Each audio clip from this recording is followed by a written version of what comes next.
Il est 7h39 sur Europe 1. Pierre Devinot, c'est l'heure de retrouver Mickaël Dermont et Nicolas Barré. Mickaël, c'est aujourd'hui le grand oral des candidats LREM à la mairie de Paris. Combien seront-ils tout d'abord ? Et oui, ces jours-ci ont été fertiles en rebondissements. Alors Benjamin Griveaux, Cédric Villani, Hugues Rançon vont plancher aujourd'hui devant 3 donc. La commission d'investiture. Bravo, 3. La semaine dernière, on a vu Mounir Majoubi et Anne Le Breton donc qui se sont retirés au profit. Donc Cédric Villani, audition de 40 à 50 minutes chacun devant donc les responsables de la commission nationale d'investiture pilotée par Alain Richard, Marie Guévenoux. Résultat a priori dès demain le 10, même s'il y a une petite tension quand même qui est entretenue autour de cette date. Est-ce que ça va vraiment être demain? Est-ce qu'on va encore retenir donc la réponse? Mais enfin a priori tout le monde a l'air de nous dire que ce sera donc demain la réponse. Bon, c'est pas très sympa pour Hugues Rançon, mais on sait que le match c'est Griveaux-Villani. Comment est-ce qu'on évalue leurs forces et leurs faiblesses? Ils sont opposés et dans le style et la stratégie. Benjamin Griveaux qui se prépare depuis 2017 à cette échéance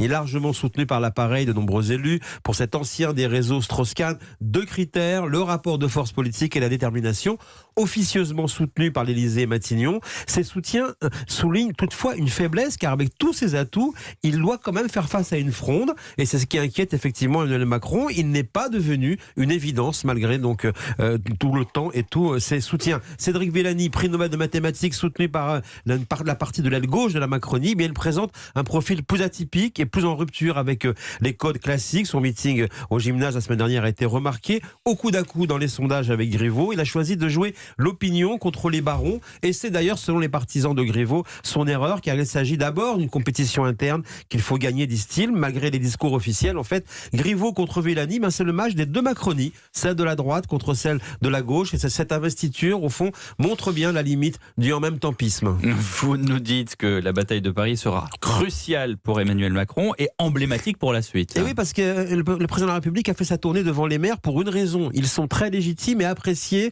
de leurs administrés. D'ailleurs, une étude du Savipof le démontre depuis quelques jours. 75% des Français se disent satisfaits de leur maire. Donc, il n'y aura pas de vague dégagiste en vue pour 2020. Pour ce jeune pouvoir en place, eh bien, l'enjeu est d'avoir le plus possible d'élus locaux. Donc, le symbole politique va se concentrer sur les grandes villes et en particulier donc Paris, car la République En Marche peut bien remporter quelques mairies. C'est le résultat à Marseille, Lyon et Paris qui donneront le ton. C'est pourquoi commence aujourd'hui une bataille capitale pour Emmanuel Macron.